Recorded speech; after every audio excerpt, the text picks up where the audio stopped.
Welcome to the Slop Temple. We pray this video helps.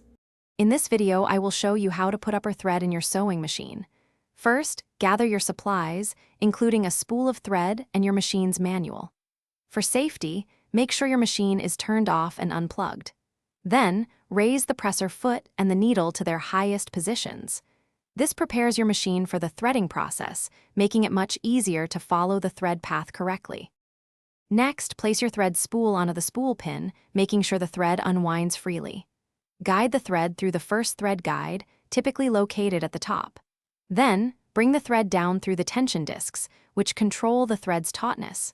Finally, loop the thread around the take-up lever, ensuring it moves from right to left or according to your machine's specific instructions.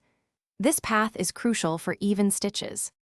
Now, guide the thread down towards the needle, passing it through any small guides on the needle bar itself.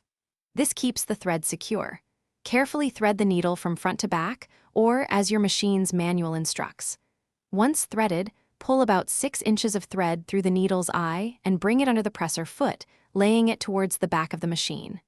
This ensures a clean start. Before you start sewing, double-check that the thread is correctly seated in all guides and the take-up lever.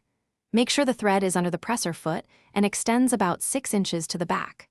Lower the presser foot, and you're ready to go. Always consult your machine's manual for precise threading diagrams and any troubleshooting tips. Proper threading is key to avoiding skipped stitches and thread breaks.